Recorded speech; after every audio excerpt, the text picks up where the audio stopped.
ഉസ്താദിനെ പറഞ്ഞ ഇവിടെ വിഷമമുണ്ടോ നിങ്ങൾക്ക്? കുറച്ച് ഉസ്താദിനെ കുറിച്ച് പറഞ്ഞ വിഷമമുണ്ടോ? നമുക്കൊരു പോസിറ്റീവ് ഒരു എനർജി കിട്ടണമെങ്കിൽ, ഒരു വിൽ പവർ കിട്ടണമെങ്കിൽ ഉസ്താദിൻ്റെ പേര് തന്നെ പറയണം അല്ലേ? അതുകൊണ്ടാണ് നിങ്ങളൊന്ന് ആലോചിച്ച് നോക്ക്. ഉസ്താദ് നമുക്ക് പോയ ഉസ്താദിനെ തിരിച്ചു കിട്ടിയാണല്ലോ അല്ലേ? നമ്മളെ നാടൻ ഭാഷയിൽ പറയുകയാണെങ്കിൽ അങ്ങനെയല്ലേ പറയാം അല്ലേ? അള്ളാഹു ആ തിരിച്ചു കിട്ടിയ മുത്തിനെ, ആ നിധിയെ അള്ളാഹു നല്ല ആരോഗ്യത്തോടെ ദീർഘകാലം അള്ളാഹു ഞങ്ങൾക്ക് നിലനിർത്തി തരട്ടെ. ഇവിടെ AP ഉസ്താദ് വന്നിരുന്നോ?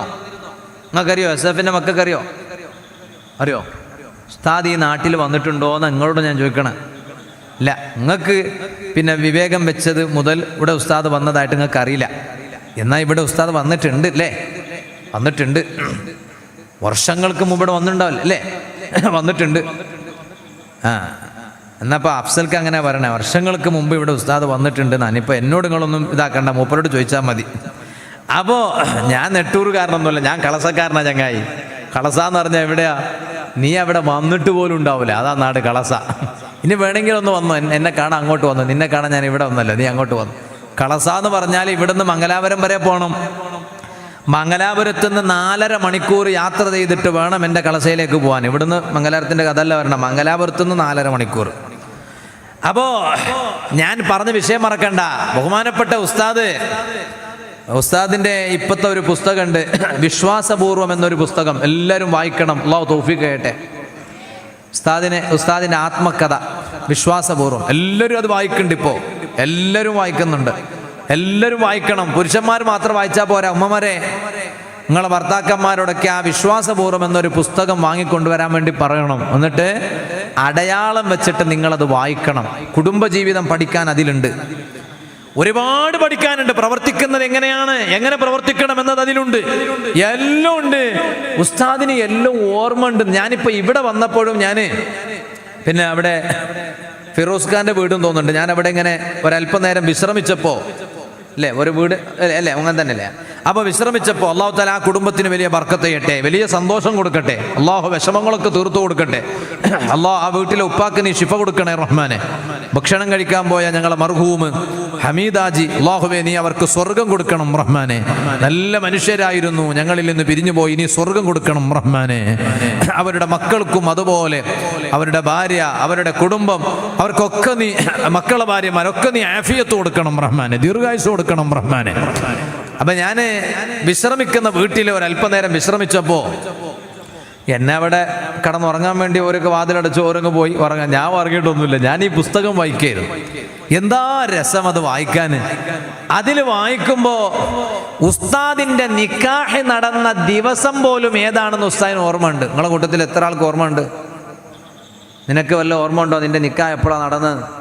എന്ത് നിക്കാഹ്? അവൻ്റെ നിക്കാഹിന് നടക്കാനല്ലേ ഉള്ളൂ. ആർക്കെങ്കിലും ഓർമ്മ ഉണ്ടോ? ഞാൻ എൻ്റെ വാല് കേൾക്കണം, ഉമ്മമാരോട് ചോദിക്കുകയാണ്, നിങ്ങൾക്ക് ആർക്കെങ്കിലും നിങ്ങളെ നിക്കാഹിൻ്റെ ദിവസം ഓർമ്മ ഉണ്ടോ? ദിവസം ഓർമ്മ ഉണ്ടോ? മാസവും തീയതിയും അല്ല ഞാൻ ചോദിക്കണം, ദിവസം. ഞായറാഴ്ചയാണോ ബുധനാഴ്ചയാണോ? ഓർമ്മയുള്ള ആരെങ്കിലും ഉണ്ടോ? ഒന്ന് കൈവെക്കോ. ഉണ്ടെങ്കിൽ വെറുതെ പൊക്കരുത്, ഉള്ളത് വെറുതെ. ചിലപ്പോൾ ഓർമ്മ ഉണ്ടാവും, എന്നാലും പറയാനൊരു മടി. അങ്ങനെ ഉള്ളത് കൊണ്ടായിരിക്കും കൈപൊക്കാത്തത്, അങ്ങനെ ഞാൻ വിചാരിക്കുകയാണ്. ഏതായാലും ഉസ്താദിന്റെ നിക്കാഹ് നടന്ന ദിവസം അടക്കം ആ പുസ്തകത്തിൽ ഉസ്താദ് എഴുതി വെക്കുകയാണ്. നിങ്ങളൊന്ന് ആലോചിച്ച്, എന്താ അതിലുള്ളത്? പിന്നെ ഞായറാഴ്ചയാണ് എൻ്റെ നിക്കാഹ് നടന്നത് എന്നാ അപ്പോൾ അതിലുള്ളത്. അപ്പം ഞാനിങ്ങനെ ആലോചിച്ചു പോയി, എന്താ ഇപ്പോൾ എന്തൊക്കെ ഓർമ്മകൾ. ഞങ്ങൾക്കിപ്പോൾ ഓർമ്മ ഒന്നുമില്ലല്ലോ. എന്താ കാരണം? ഇതുണ്ട് എന്ന പ്രതീക്ഷയാണ്. ഇതിന് കേട് പറ്റിയാൽ പിന്നെ ഗൂഗിളിലുണ്ട് എന്നൊരു പ്രതീക്ഷയാണ്. അതുകൊണ്ടാണ് ഇപ്പോൾ കോണ്ടാക്റ്റുകൾ മുഴുവനും പിന്നെ ഗൂഗിളിലേക്കാണല്ലോ നമ്മൾ അപ്ലോഡ് ചെയ്യണേ. അതുകൊണ്ട് മൊബൈൽ കേടായാലും ഗൂഗിൾ കേടാവൂല എന്നൊരു പ്രതീക്ഷയാണ്. ഇരിക്കട്ടെ, ഞാൻ ഇപ്പോൾ അതിലേക്ക് കിടക്കണില്ല. ഞാൻ പറഞ്ഞു വന്നത്, അതിലിങ്ങനെ ധാരാളം വിഷയങ്ങൾ ഉസ്താദ് എഴുതി വെച്ച കൂട്ടത്തിൽ കാണുന്നു. പലരും വീട്ടിലോട്ട് വരുമ്പോൾ ഉസ്താദിനെ കൊണ്ട് മന്ത്രിപ്പിക്കാൻ നോക്കും. അപ്പോൾ ചിലപ്പോൾ ഉസ്താദ് ഇല്ലാതെയായി പോവും. അപ്പോഴൊക്കെ ഈ സ്ത്രീകളൊക്കെ ഉസ്താദിന്റെ വീട്ടിൽ വരുമ്പോൾ അപ്പോൾ ആ സ്ത്രീകളെ ഉസ്താദിന്റെ ഭാര്യ അങ്ങ് മന്ത്രിക്കുകയാണ്. സൈനബ് ഉമ്മ, അല്ലാഹു തആല ആ ഉമ്മക്ക് ആഫിയത്തുള്ള ദീർഘായുസ്സ് കൊടുക്കട്ടെ. ഉസ്താദിന്റെ ഭാര്യയുടെ പേരാണല്ലോ. അതുകൊണ്ട് ഈ പുസ്തകത്തിൽ 251 പേജ് മുതൽ ഉള്ളത് തന്നെ സൈനബക്കുള്ള സമ്മാനങ്ങൾ എന്നാണ് അതിന്റെ ഹെഡിങ്. തലക്കെട്ട് തന്നെ അതാണ്. അതൊന്ന് നിങ്ങൾ വായിച്ചു നോക്കണം. ഞാൻ എൻ്റെ ഉമ്മമാരോട് പ്രത്യേകം പറയാണ്, ഉസ്താദിന്റെ ഭാര്യയെ കുറിച്ച് ഉസ്താദ് അതിലിങ്ങനെ എഴുതി വെക്കുകയാണ്. അപ്പൊ ഞാൻ പറഞ്ഞു വന്നത്, അതിങ്ങനെ ഉസ്താദ് എഴുതി വെച്ച കൂട്ടത്തിൽ ഉസ്താദ് അങ്ങനെ പറഞ്ഞു, അങ്ങനെ ഭാര്യ ഇങ്ങനെ മന്ത്രിച്ചു കൊടുക്കുന്നു എന്ന് പറഞ്ഞാൽ മന്ത്രിക്കാൻ വേണ്ടി ഇങ്ങനെ ഇരിക്കല്ല, ആളുകൾ വരാൻ വേണ്ടി മന്ത്രിച്ചു കൊടുക്കാൻ വേണ്ടി ആളുകളെ കാത്ത് ഇങ്ങനെ ഇരിക്കല്ല. ആരെങ്കിലും വന്നാൽ അവിടുന്ന് സ്ത്രീകൾക്ക് ഉസ്താദിന്റെ ഭാര്യ അവിടുന്ന് മന്ത്രിച്ചു കൊടുക്കുകയാണ്. അത് ഞാൻ എൻ്റെ ഭാര്യയൊക്കെ അങ്ങനെ കുറച്ച് പഠിപ്പിച്ചു എന്നൊക്കെ അതിലുണ്ട്. ഞാനിപ്പോൾ അതിലേക്ക് കിടക്കുന്നില്ല. ഞാൻ പറഞ്ഞു വന്നത്, അപ്പോൾ അങ്ങനൊക്കെ ഉണ്ടാവും. കുറച്ച് അങ്ങോട്ടും കുറച്ച് ഇങ്ങോട്ടും ബർക്കത്തൊക്കെ ഉണ്ടാവും. അപ്പോൾ ചില പെൺകുട്ടികളെ ബർക്കത്ത് ഇങ്ങോട്ടും ഉണ്ടാവും, ആൺകുട്ടികളെ ബർക്കത്ത് അങ്ങോട്ടും. അല്ലാഹു തആല ഈ നാട്ടിൽ ബർക്കത്ത് കൊണ്ട് അല്ലാഹു അങ്ങ് നിറക്കട്ടെ. അല്ലെ, ബർക്കത്ത് വേണ്ടേ? എല്ലാറ്റിലും ബർക്കത്ത് വേണം. വീട്ടിൽ ബർക്കത്തുണ്ടാകണം, ഭാര്യയിൽ ബർക്കത്തുണ്ടാകണം, ഭർത്താവിൽ ബർക്കത്തുണ്ടാകണം, മക്കളിൽ ബർക്കത്തുണ്ടാകണം, ധരിക്കുന്ന വസ്ത്രത്തിലടക്കം ബർക്കത്തുണ്ടാകണം. അങ്ങനെ ബർക്കത്തുണ്ടാകണമെങ്കിൽ യജമാനനായ റബ്ബിനെ പേടിച്ചിട്ടുള്ളൊരു നല്ല ജീവിതം വേണം. ഞാൻ മാത്രം നന്നായാ പോരല്ലോ, എൻ്റെ മക്കള് നന്നാകണം, നല്ല സ്വാലിഹീങ്ങളായ മക്കളാകണം, ലഹരി ഉപയോഗിക്കുന്ന മക്കളായി പോകരുത്. ഓ ഉമ്മമാരെ, പെൺകുട്ടികളെ സ്കൂളിലും കോളേജിലും പറഞ്ഞേക്കുമ്പോൾ ഏറ്റവും കൂടുതൽ ശ്രദ്ധിക്കേണ്ടത് നിങ്ങളാണ്. നിങ്ങളുടെ ഒരു ചെറിയ ശ്രദ്ധയങ്ങ് മാറിപ്പോയാൽ അവരുടെ ഭാവി തന്നെ അങ്ങ് തകർന്നു പോയി കേട്ടു. സ്വന്തം മക്കളുടെ ഭാവി തകർത്ത ഒരു ഉമ്മാനെയും ആഖിറത്തിൽ രക്ഷപ്പെടുത്തുമല്ല എന്ന് പ്രതീക്ഷിക്കണ്ട. കുട്ടികളെ കയ്യിൽ മൊബൈൽ കൊടുത്ത് ശീലിപ്പിക്കുന്ന ഉമ്മമാരുണ്ട്. ഒരു ചെറിയ ഉദാഹരണം ഞാൻ പറയാം. ഉമ്മാന്റെ മൊബൈല് അതാ റിംഗ് ചെയ്യുന്നു, കോള് വരുന്നുണ്ട്. ആ കോള് വരുമ്പോ ഉമ്മ ചിലപ്പോൾ അടുക്കളയിലാണ്, എന്നാൽ ഉമ്മ കുട്ടിയോട് പറയാണ്, ആ മൊബൈൽ ഒന്ന് കൊണ്ടുവാ. അതൊരു നല്ല സ്വഭാവമല്ല. എന്തേ കാരണം? ആ കുട്ടിയുടെ കയ്യിൽ മൊബൈൽ കയ്യിൽ പിടിക്കാൻ ഉമ്മ ഒരു സമ്മതം കൊടുത്തതുപോലെയാണ്, ഉമ്മ അവസരം കൊടുത്തതുപോലെയാണ്. ഒരിക്കലും പാടില്ല. അതോടുകൂടെ ഞാൻ ഒന്നും കൂടി പറയാണ്, ഇതുപോലെ അതാ പലതും ചിലപ്പോ ഉമ്മമാര് മൊബൈലിൽ ഇങ്ങനെ കാണുമ്പോ സ്വന്തം കുട്ടിയെയും അടുത്ത് ഇരുത്തിയിട്ടാണ് പലതും കാണുന്നത്. അത് പലതും കാണാന്ന് പറഞ്ഞ തെറ്റ് ഉമ്മമാര് കാണുന്നു എന്നല്ല ഞാനീ പറഞ്ഞത്. അതേസമയം ചിലപ്പോൾ നല്ലത് കണ്ടുകൊണ്ടിരിക്കേ, അങ്ങനെയാണല്ലോ, കുറച്ച് അങ്ങോട്ട് ചെയ്താൽ മതി, താഴെയുള്ളത് മോശമായിരിക്കും, വളരെ മോശപ്പെട്ട വീഡിയോ ആയിരിക്കും. പക്ഷേ അതിങ്ങനെ ഉമ്മയങ്ങ് ചിലപ്പോൾ ഉമ്മയങ്ങ് മറിക്കും, വേഗം മറിക്കും. അത് കാണണ്ട എന്ന് വെച്ച് ഉമ്മ മറിക്കും. പക്ഷേ ഒറ്റ നോട്ടത്തിൽ ഇത് ഉമ്മാന്റെ കൂടെ ഇരിക്കുന്ന കുഞ്ഞങ്ങ് കണ്ടുപോയാൽ ആ കുട്ടിയുടെ കൽബിൽ അതങ്ങ് പതിഞ്ഞുപോയി. കാരണം കുട്ടിയുടെ മനസ്സ് വളരെ ക്ലിയറുള്ള മനസ്സാണ്. അതേ, ഒരു അടയാളവും ഇല്ലാത്ത, ഒരു ഡോട്ട് പോലും ഇല്ലാത്ത നല്ലൊരു കണ്ണാടി പോലെയാണ്. ഏത് സമയത്ത് അതിൽ എന്തും പതിഞ്ഞു പോകാനിടയുണ്ട്. അതുകൊണ്ട് രക്ഷിതാക്കൾ കഴിവിന്റെ പരമാവധി ശ്രദ്ധിക്കേണ്ടത് നല്ലത് മാത്രം മക്കളുടെ മനസ്സിൽ പതിപ്പിക്കാനാണ്. സ്വന്തം പെൺകുട്ടികൾ കുപ്പായം ധരിക്കുമ്പോ നല്ല വസ്ത്രം ധരിപ്പിക്കാൻ ശ്രമിക്കണോ. ആ ബോധമുള്ള ഉമ്മമാരാകണോ. ആയിഷ ബീബി റളിയല്ലാഹു അൻഹാ എത്ര ലജ്ജയോടെയാണ് നടന്നത് ഉമ്മമാരെ. ആ ആയിഷ ബീബി റളിയല്ലാഹു അൻഹാ സ്വർഗത്തിൽ നിങ്ങളെ സ്വീകരിക്കുമ്പോൾ ആയിഷ ബീബി റളിയല്ലാഹു അൻഹയുടെ മുഖത്തേക്ക് നോക്കണ്ടയോ? ആയിഷ ബീബി റളിയല്ലാഹു അൻഹയുടെ വസ്ത്രധാരണ വേണോ? എത്ര നല്ല ലജ്ജയോടെയാണ് ഇന്നത്തെ, അതേ, എത്ര നല്ല ലജ്ജയോടെയാണ് ആയിഷ ബീബി റളിയല്ലാഹു അൻഹ ജീവിച്ചത്. അതേ സമയത്ത് ഇന്നത്തെ കോളേജിൽ പോകുന്ന പെൺകുട്ടികളുടെ അവസ്ഥ എന്താണ്? പെൺകുട്ടികളുടെ അവസ്ഥ എന്താണ്? പെൺകുട്ടികൾ എന്ന് പറഞ്ഞാൽ ഞാൻ പെൺകുട്ടികളെ കുറിച്ച് മാത്രം പറയുന്നു എന്നല്ല, ആൺകുട്ടികളുടെയും അവസ്ഥ എന്താണ്? പെൺകുട്ടികളെ കുറിച്ച് ഞാൻ അങ്ങ് പറഞ്ഞപ്പോൾ അതങ്ങ് പറഞ്ഞു എന്നുള്ളൂ. എന്തൊക്കെയാണ് വസ്ത്രധാരണ, ഏതെല്ലാം വസ്ത്രം ധരിക്കുന്നു, എന്നിട്ട് കോളേജിന്റെ അകത്ത് എന്തെല്ലാമാണ് നടക്കുന്നത്. പരസ്പരം ചുംബിക്കുന്നതിനൊരു മടിയുമില്ല, പലതിനും ഒരു മടിയുമില്ല. അതുകൊണ്ടാണ് എൻ്റെ മകളെ ചേർത്തി പഠിപ്പിക്കുന്ന കോളേജിന്റെ ക്യാമ്പസ് അത് വളരെ ഭദ്രമാണോ, എൻ്റെ മകൾക്ക് നല്ല അല്ലാഹുവിനെ പേടിച്ച് ജീവിച്ചു വളരാൻ ആ ക്യാമ്പസിൽ ഉപകാരമുണ്ടോ എന്ന് ചിന്തിച്ചിട്ട് വേണം ഏത് ക്യാമ്പസിലും നമ്മുടെ മക്കളെ ചേർത്തി പഠിപ്പിക്കാൻ. നല്ല ലജ്ജയുള്ള പെൺകുട്ടികളായി നമ്മുടെ പെൺകുട്ടികൾ വളർന്നു വരണം. ആയിഷ ബീബി റളിയല്ലാഹു അൻഹാ മഹദിയുടെ ചരിത്രത്തിൽ കാണാമല്ലോ. മഹദി എന്താ പറയുന്നത്? ലോക നേതാവായ നബി സല്ലല്ലാഹു അലൈഹി വസല്ലമ തങ്ങൾ വഫാത്തായപ്പോൾ എൻ്റെ റൂമിൽ വെച്ചാണ് നബി സല്ലല്ലാഹു അലൈഹി വസല്ലമ തങ്ങളുടെ ഖബർ ശരീഫ് ഉള്ളത്. എന്നിട്ടോ എൻ്റെ ബാപ്പ വഫാത്തായപ്പോൾ ആരാണ് ബാപ്പ? സിദ്ദീഖുൽ അക്ബർ റളിയല്ലാഹു അൻഹു ആണ്. അങ്ങനെ എൻ്റെ പിതാവ് വഫാത്തായപ്പോ എൻ്റെ ബാപ്പയെയും മറവ് ചെയ്തത് എൻ്റെ മുറിയിലാണ്. അപ്പോഴൊക്കെ ഞാൻ എൻ്റെ മുറിയിലോട്ട് ചെല്ലുമ്പോൾ ചിലപ്പോൾ ഞാൻ കൂടുതലൊന്നും എൻ്റെ വസ്ത്രത്തെ കുറിച്ച് ചിന്തിക്കാറില്ല. കാരണം എനിക്ക് വശമല്ല. ഒന്ന് എൻ്റെ ഭർത്താവായ നബി സല്ലല്ലാഹു അലൈഹി വസല്ലമ തങ്ങളാണ്, മറ്റൊന്ന് എൻ്റെ ബാപ്പയാണ് സിദ്ദീഖുൽ അക്ബർ റളിയല്ലാഹു അൻഹു ആണ്. അതേ സമയത്ത് ഉമർ ഇബ്നുൽ ഖത്താബ് റളിയല്ലാഹു അൻഹു വഫാത്തായപ്പോൾ എൻ്റെ ഭർത്താവല്ല, ബാപ്പയല്ല, സഹോദരനല്ല, പരസ്പരം കാണൽ അനുവദനീയമായവരല്ല, തൊടാൻ അനുവദനീയമായവരല്ല, ആവശ്യത്തിനല്ലാതെ സംസാരിക്കാൻ പാടില്ലാത്തവരാണ്. ആ ഉമർ ഇബ്നുൽ ഖത്താബ് റളിയല്ലാഹു അൻഹു വഫാത്തായപ്പോഴും എൻ്റെ മുറിയിൽ തന്നെയാണ് മറവ് ചെയ്യപ്പെടുന്നത്.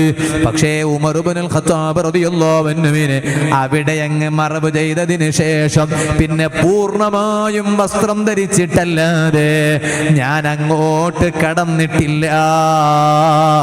അതിന് ആയിഷ ബീവി റളിയല്ലാഹു അൻഹ പറയുന്ന ന്യായം എന്താണ്? കാരണം എന്താണ്? ഹയാഅൻ മിൻ ഉമറ, ഉമർ ഇബ്നുൽ ഖത്താബ് റളിയല്ലാഹു അൻഹുവിനോടുള്ള ലജ്ജ കൊണ്ടാണ് കേട്ടോ. ഏത് ഉമർ ഇബ്നുൽ ഖത്താബ് തങ്ങളെ കുറിച്ചാണ് പെൺകുട്ടികളെ ഇത് പറയുന്നത്? ജീവിച്ചിരിപ്പുള്ള ഉമർ ഇബ്നുൽ ഖത്താബ് റളിയല്ലാഹു അൻഹുവിനെ കുറിച്ചല്ല, വഫാത്തായിട്ട് ഖബറിൽ കിടക്കുന്ന ഉമർ ഇബ്നുൽ ഖത്താബ് റളിയല്ലാഹു അൻഹു. ആ ഉമർ ഇബ്നുൽ ഖത്താബ് തങ്ങളോടുള്ള ലജ്ജ കൊണ്ടാണ് പൂർണ്ണമായും വസ്ത്രം ധരിച്ചു പോകുന്നത് എന്നാ പറഞ്ഞത്. അപ്പൊ ആയിഷ ബീബി റളിയല്ലാഹു അൻഹ വഫാത്തായി കിടക്കുന്ന അന്യ പുരുഷന്മാരോട് പോലും ലജ്ജ കാണിച്ചിട്ട് വസ്ത്രധാരണ ക്ലിയർ ചെയ്തിരുന്നു എന്നാണല്ലോ. അതേ സമയത്ത് ഇന്നത്തെ പെൺകുട്ടികളുടെ അവസ്ഥ എന്താണ്? ഉമർ ഇബ്നുൽ ഖത്താബ് റളിയല്ലാഹു അൻഹു വലിയ, എല്ലാവർക്കും വലിയ പേടിയാണ് ഉമർ ഇബ്നുൽ ഖത്താബ് റളിയല്ലാഹു അൻഹുവിനെ.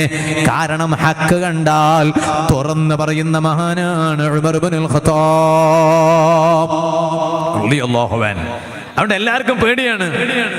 ഇന്നിപ്പോ ഉമർ ഇബ്നുൽ ഖത്താബ് തങ്ങളെ പോലത്തെ ആളുകൾ ഇല്ലാത്തത് കൊണ്ടാണ് കുറേ എന്തൊക്കെ തോന്നിവാസങ്ങൾ നടക്കുന്നത്. കല്യാണത്തിന്റെ പേരിലായാലും വേറെ എന്തും തോന്നിവാസം നടക്കുമ്പോൾ ഉമർ ഇബ്നുൽ ഖത്താബ് തങ്ങളെ പോലത്തെ ആളുകളില്ലാത്തത് കൊണ്ടാണ്. നമ്മൾ കുറേ മുമ്പൊക്കെ ഒരു സ്വഭാവം ഉണ്ടായിരുന്നു, ഇവിടെ ഉണ്ടോ എന്ന് എനിക്കറിയില്ല.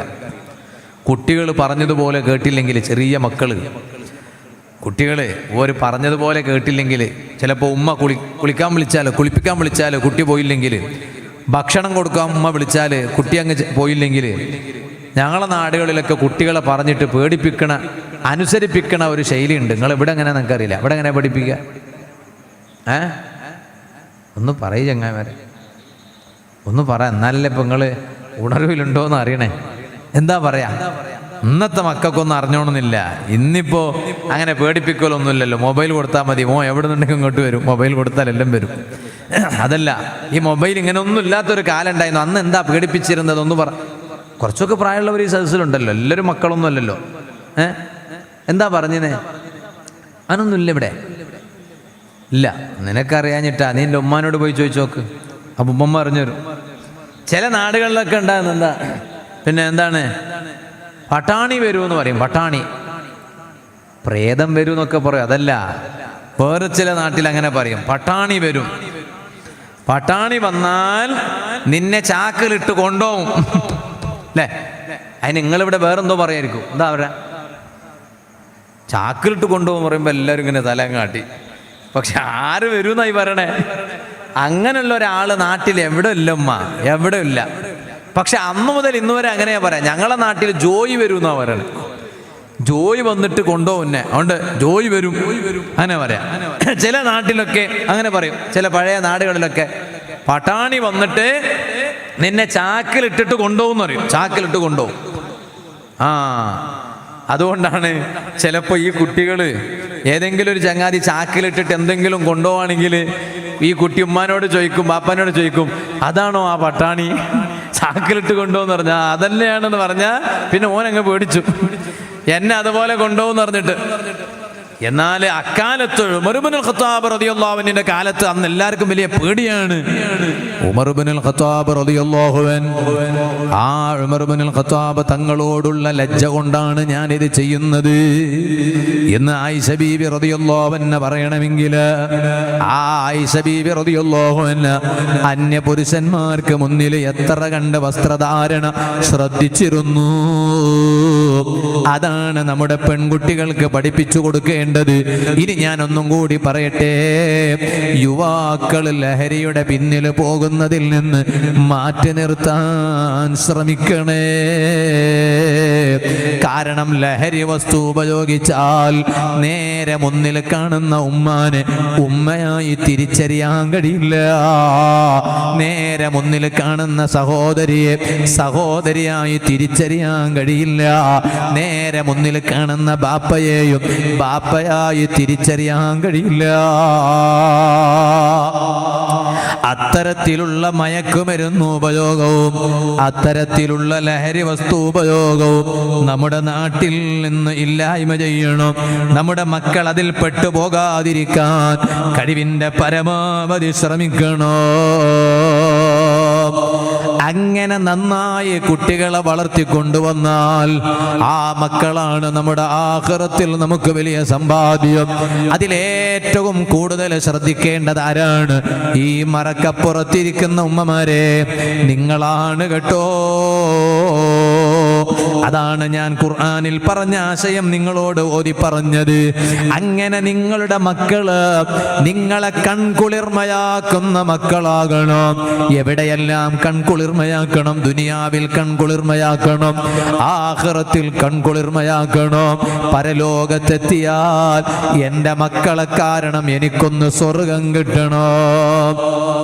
അങ്ങനെ മക്കളെ കൊണ്ട് ആഖിറത്തിൽ രക്ഷപ്പെടണമെങ്കിൽ കുട്ടികളെ കാര്യം നന്നായി ശ്രദ്ധിച്ച ഉമ്മമാരാണോ ഉപ്പമാരാണോ?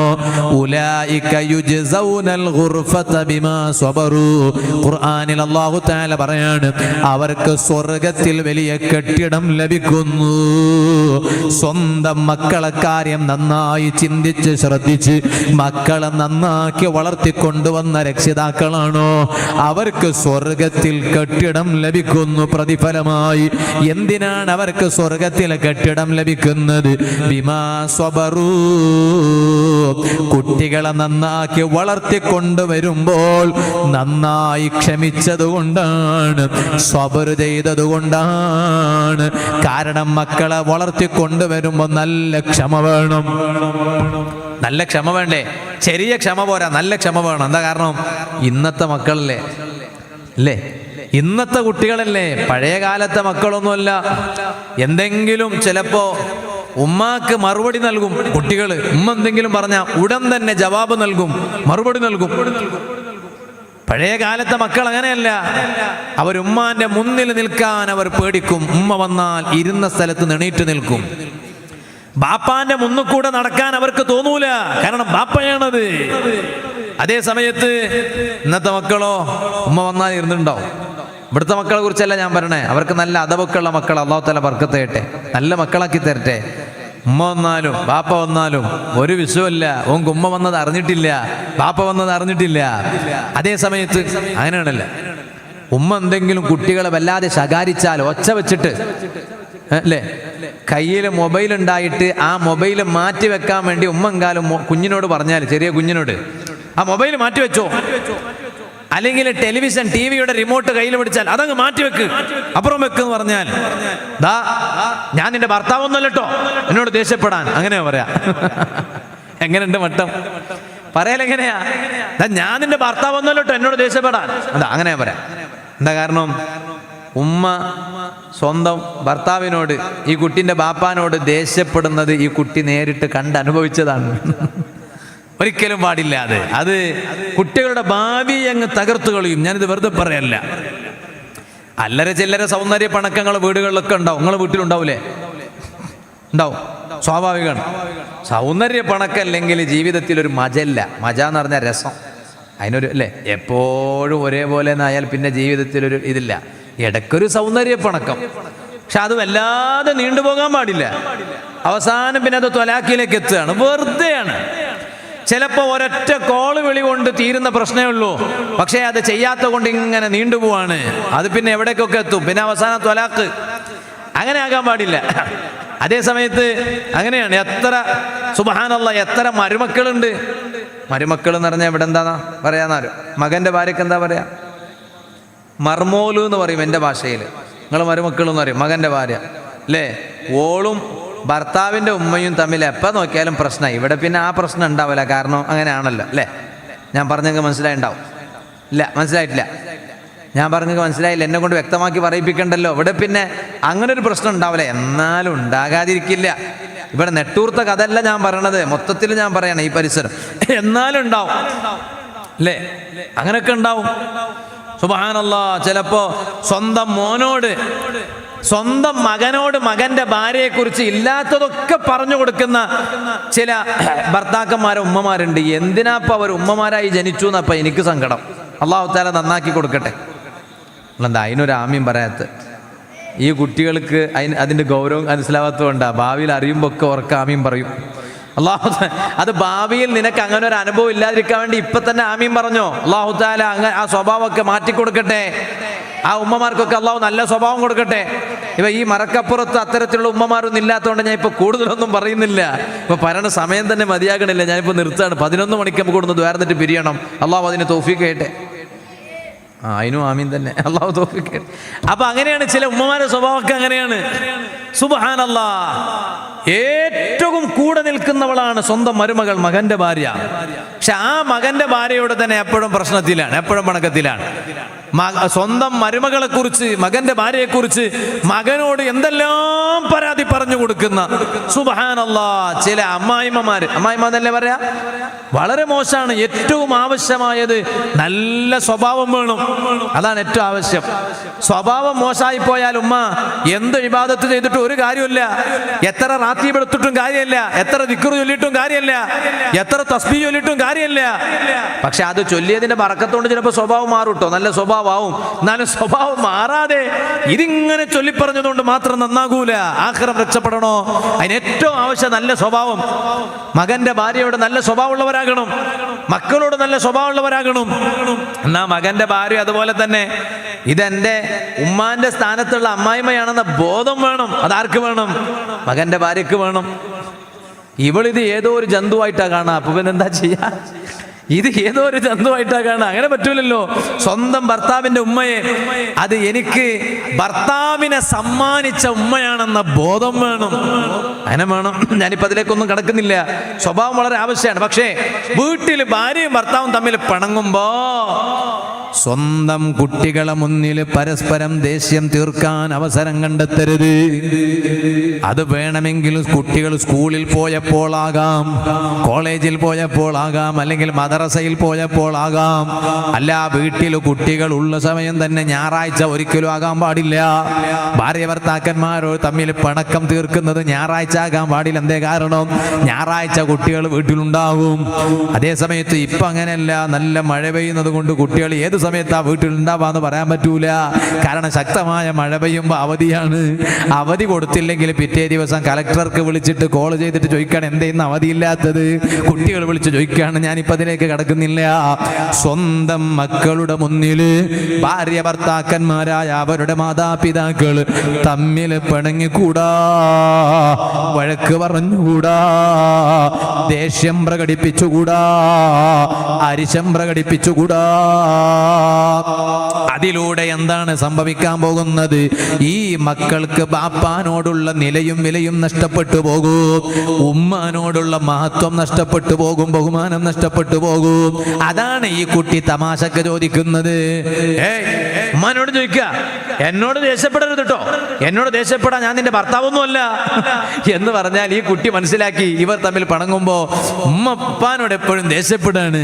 അപ്പൊ അങ്ങനെ ഒരു ദേഷ്യപ്പെടുക എന്ന ഒരു വകുപ്പുണ്ട് എന്ന് കുട്ടി മനസ്സിലാക്കുകയാണ്. അത് പാടില്ല. നല്ല സന്തോഷകരമായ കുടുംബജീവിതം വേണോ? അതിന് എന്ത് വേണം? ബിമാ സ്വബറു, നല്ല ക്ഷമിക്കണേ ഉമ്മമാരെ. കുട്ടികളെ ആ രൂപത്തിൽ നല്ലവരായി പാകപ്പെടുത്തിയെടുക്കാൻ നല്ല ക്ഷമ വേണം കേട്ടോ. ഏത് സമയത്തും മക്കളെ കുറിച്ച് നല്ല ചിന്ത വേണോ. ആ മക്കളെ പഠിപ്പിക്കേണ്ടത് ബാപ്പയാണ്. ബാപ്പ സ്വന്തം ഈ കുട്ടികളുടെ ഉമ്മയായ ആ ബാപ്പാന്റെ ഭാര്യയെ സ്നേഹിച്ചിട്ട് മക്കൾക്ക് ഉമ്മാന്റെ മഹത്വം മനസ്സിലാക്കി കൊടുക്കണോ. ഇതുപോലെ തന്നെ സ്വന്തം ഭർത്താവിന്റെ കോള് വരുമ്പോൾ, ഭർത്താവിന്റെ കോള് വരികയാണ്, ആ കോള് വരുമ്പോ കുട്ടി വന്നിട്ട് പറയാ, ഞാനൊരു ചെറിയ ഉദാഹരണം പറയട്ടോ, എല്ലാവർക്കും മനസ്സിലാക്കാൻ വേണ്ടി ഒരു ചെറിയ ഉദാഹരണം പറയാം. ഭർത്താവിന്റെ കോള് വരുന്നു. ആർക്ക്? ഉമ്മക്ക്. ഓന്റെ ഉമ്മയാണത്. അപ്പൊ ഭർത്താവിന്റെ കോള് ഭാര്യക്ക് വരികയാണ്. ഭർത്താവിന്റെ കോള് ഭാര്യക്ക് വന്നാൽ കുട്ടി വേഗം അപ്പൊ ഉമ്മ ചോദിക്കും, മോനെ ആരെ കോളാണൊന്ന് നോക്കുന്ന് പറയില്ലടാ, പറയില്ലേ? ഒന്ന് പറയും. അപ്പൊ ഉമ്മാന്റെ മൊബൈൽ നോക്കിയിട്ട് ഓൻ പറയാം, പിന്നെ ഉപ്പയാണ് എന്ന് പറയും. ഇവിടെ എന്താ പറയാ? ഉപ്പ തന്നെയല്ലേ, ഉപ്പച്ചി എന്ന് പറയാ. അങ്ങനെയൊക്കെ പറയലുണ്ട് ചില സ്ഥലത്ത്. ഉപ്പച്ചി എന്നും പറയും, കുഞ്ഞാപ്പാന്ന് പറയും. നാളൊരു സ്ഥലത്ത് ചെന്നപ്പോൾ അവിടെ കുഞ്ഞാപ്പാന്ന് വിളിക്കുകയാണ്. അപ്പോൾ ഞാൻ ചോദിച്ചു, ഈ കുഞ്ഞാപ്പക്ക് നിങ്ങൾക്ക് എന്താ ബന്ധം ചോദിച്ചു. അപ്പോൾ അയാൾ പറഞ്ഞു, എൻ്റെ ബാപ്പയാണെന്ന് പറഞ്ഞു. അപ്പോൾ ബാപ്പാനെ കുഞ്ഞാപ്പാന്ന് വിളിക്കുക. ഇവിടെ ഞങ്ങളെ വീട്ടിൽ നിന്ന് അങ്ങനെ വിളിക്കുക എന്ന് പറഞ്ഞു. അതെന്താ കാരണം? എല്ലാവരും അങ്ങ് കുഞ്ഞാപ്പാന്ന് വിളിച്ചപ്പോൾ മക്കളും ഇയാളെ കുഞ്ഞാപ്പാന്ന് വിളിക്കാൻ തുടങ്ങി. അപ്പൊ ഞാൻ പറഞ്ഞു തന്നത്, അപ്പോ ഉമ്മ ചോദിച്ചു, ആരെ കോളാ മോനെ ഒന്ന് നോക്കുമെന്ന് പറഞ്ഞു. ഉമ്മാന്റെ മൊബൈലിലേക്കല്ലേ ഈ കോൾ വന്നത്. അപ്പൊ മോനോട് പറഞ്ഞു, മോനെ ആരതാ നോക്കുന്നത്? ഓ മദ്രസയിൽ പോകുന്ന മോനാണ്, മദ്രസയിൽ പഠിക്കുന്ന കുട്ടിയാണ്. അപ്പൊ ഈ കുട്ടി മൊബൈൽ നോക്കിയിട്ട് പറഞ്ഞു, ഉമ്മ അത് ബാപ്പാൻ്റെതാണ്. എടുക്കണോ? ഇപ്പൊ ഇരിക്കട്ടെ അവിടെ, ഞാൻ അങ്ങോട്ട് വിളിക്കാം. അപ്പൊ തന്നെ കുട്ടി മനസ്സിലാക്കിയില്ലേ, ഈ ഉമ്മാക്ക് ബാപ്പാനോട് അങ്ങനെ ഒരു സ്നേഹമൊന്നുമില്ല. കാരണം അങ്ങനെ ഒരു സ്നേഹം ഉണ്ടായിരുന്നെങ്കിൽ ബാപ്പാന്റെ കോള് കണ്ട ഉടനെ വേഗം എടുക്ക്, കൊണ്ടുവാ എന്നല്ലേ പറയേണ്ടത്. അതേ സമയത്ത് ചിലപ്പോ ഉമ്മ കുളിക്കുന്നുണ്ടാവും. അപ്പൊ ഏതായാലും കോൾ എടുക്കാൻ പറ്റൂലല്ലോ കുട്ടിയോട്, നീ കോള് കൊണ്ടാന്ന് പറയാൻ പറ്റൂല. എന്നാലും അടുക്കളയിലാണെങ്കിൽ പോലും ഉമ്മ വേഗം ഒന്ന് പോയിട്ട് ആ കോളൊന്ന് എടുത്തിട്ട്, ഇനി വലിയ തിരക്കാണെങ്കിൽ പോലും ഉമ്മാക്ക് ആ കോളൊന്ന് എടുത്തിട്ട് പറയാലോ, ഞാൻ കുറച്ച് കഴിഞ്ഞിട്ട് അങ്ങോട്ട് വിളിക്കുക, ചെറിയ പിന്നെ ഭക്ഷണത്തിന്റെ ഉണ്ടാക്കണ ഒരു ഇതിലാണ്, നിങ്ങൾ ഇപ്പൊ വരുമല്ലോ, വരുമ്പോൾ നമുക്ക് ഭക്ഷണം ഉണ്ടാക്കി റെഡിയാക്കി വെക്കണ്ടേ, ഞാൻ അങ്ങോട്ട് വിളിക്കട്ടെ, ഇപ്പൊ വിളിക്കാം, അർജന്റ് ഒന്നുമില്ലല്ലോ, ഇല്ല ഞാൻ ഇപ്പൊ വിളിക്കാം വേണ്ട. അപ്പൊ ഈ കുട്ടി മനസ്സിലാക്കാണ്, ബാപ്പാന്റെ ഒരു കോൾ ഉമ്മാക്ക് അങ്ങ് വന്നപ്പോ, അല്ലാ ഉമ്മ എത്ര ആവേശത്തോടെയാണ് ആ കോൾ അറ്റൻഡ് ചെയ്യുന്നത്, എത്ര വലിയ തിരക്കുള്ളവളാ എൻ്റെ ഉമ്മ. അങ്ങനെയല്ലേ മനസ്സിലാക്കണേ? ഏറ്റവും വലിയ തിരക്ക് അവർക്കാണല്ലോ വീട്ടിലല്ലേ, നമുക്ക് ചിലപ്പോൾ ചെറിയ വിശ്രമങ്ങളൊക്കെ ഉണ്ടെങ്കിലും. അപ്പൊ ആ തിരക്കുള്ള ഉമ്മ പോലും എൻ്റെ ബാപ്പാന്റെ ഒരു കോൾ വന്നപ്പോൾ എടുത്തു. അപ്പൊ ഈ കുട്ടി മനസ്സിലാക്കി, ബാപ്പാന്റെ കോൾ വന്നാൽ എന്ത് തിരക്കാണെങ്കിലും അറ്റൻഡ് ചെയ്യണം. അതുകൊണ്ടാണ് ഓൻ പിന്നെ ഗ്രൗണ്ടിൽ കളിക്കാൻ പോയപ്പോ, ഇവിടെ അങ്ങനെ കളിക്കാറില്ലേ ഗ്രൗണ്ടിലൊന്നും ഇല്ല, അതെ പിന്നെ കളിയില്ല, പിന്നെ അതിനൊരു രസം ഉണ്ടടാ, കളി ഇപ്പൊ കളിക്കണം, ഇപ്പൊ കളിച്ചില്ലേ പിന്നെ എപ്പോഴാണ് കളിക്കണം അല്ലേ? ഇവിടെ എന്താ കളിക്കുക? ശരി, ഞങ്ങളെ നാട്ടിലൊക്കെ ക്രിക്കറ്റാ, അത് ഓരോ സ്ഥലത്ത് ഓരോ കളിയാണ്. അപ്പൊ ഈ ഗ്രൗണ്ടിൽ ഇങ്ങനെ കളിച്ചുകൊണ്ടിരിക്കുമ്പോഴാണ് ബാപ്പാന്റെ കോള് വരുന്നത്. നിങ്ങൾ മനസ്സിലാക്കാൻ വേണ്ടി ഞാൻ പറയാണ്, ഉമ്മമാർ മനസ്സിലാക്കാൻ വേണ്ടി ഞാൻ പറയാണ്.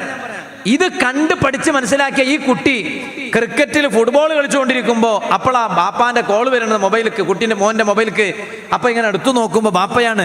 അപ്പൊ അല്ലോ അപ്പാന്റെ കോളല്ലേ, വേഗം എടുക്കും. അത് എവിടുന്ന് പഠിച്ചു?